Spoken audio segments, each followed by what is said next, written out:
تا ئێستا دۆخی سیاسی هەرێم با چاقبەستووی ماوەتەوە لایەنە سیاسیەکانیش بەجیا کۆبوونەوە دەکەن تا بتوان دۆخەکە بگەڕێنەوە پێش 12 تشرینی یەکەم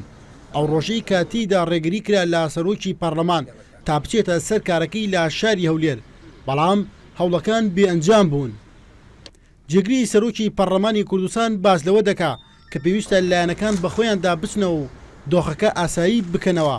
ئەوەش کە درا بە سەرشانی پەرلەماندا لە توانای پەرلەماندا نەبوو. من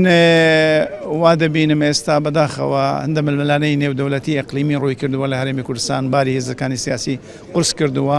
لەسەر حسابی بایەخدانە بە کێشەکانی ناوخۆ،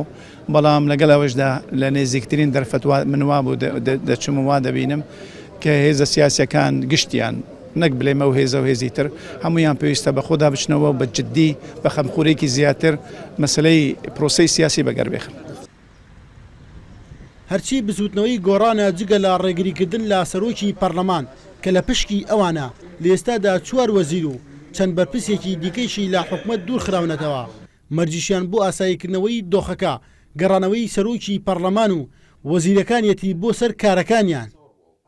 بۆچنی ئێمە بەم جۆرە لای خوارەوەیە ئێمە پێمان وایە نابێ هیچ لایەنێک وا بکە کە شەرعیەت بدرێت بە کودەتا ناشرینەکەی پارتی دیموکراتی کوردستان کە بەسەر شەرعیەتدا کردی و ڕێگری لە سەرۆکی پەرلەمان و وەزیرەکانی بستنەوەی گۆڕان کرد و ئەگەر هەموو لایەکمان مانەوێت دۆخی پەرلەمان بگەڕێتەوە دۆخی ئاسایی و پەرلەمان ڕۆڵی هەبێتەوە لە چارەسەرکردنی قەیرانەکان، تەنها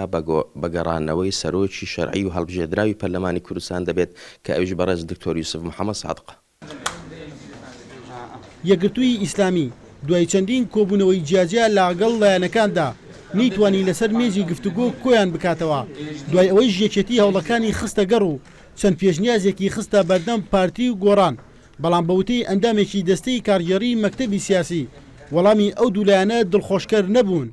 چاودێرانیش ئاماژە بۆ دەکەن و ئاساییکردنەوەی دۆخی سیاسی هەرێم دەبێت لایەنەکان متمانە لەناو خۆیاندا دروست بکەنەوە. ئیشی پەرلەمان ئەوەیە کە ئیزعاجکردنی حکوومەتە کەواتە بە ئەرچی خۆی هەستاوە، ئەنجا یەکێکی کە بە ئینقلابی تێئەگا یان وابزان ئینقلابێک کراوە، ئەمانە هەمووی مەجای ئەوەی تیا هەیە کە گفتوگۆی لەگەڵ بکرێەوە دۆخەکان بگەڕێنەوە سەر بار و زروفی پێش ڕوودانی ئەم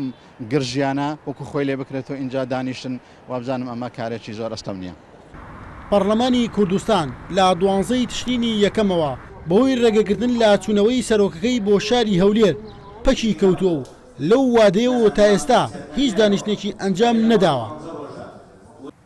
تا ئێستا پەرلەمانی کوردستان دۆخی ئاسایی نەبووتەوە و لایەنەکانی پەرلەمانی کوردستانیش داوای ئەوە دەکەن کە دۆخی پەرلەمانی کوردستان ئاسایی بێتەوە و سەرجەم فراکسیۆنەکانی پەرلەمانی کوردستان بێنەوە پەرلەمانی کوردستان، بەڵام تا ئێستا هیچ یەکێک لەو لایەنانە هەنگاوی جدی نەناوە بۆ ئاساییکردنەوەی دۆخی پەرلەمان. ئێش قادر NRT هەولێر.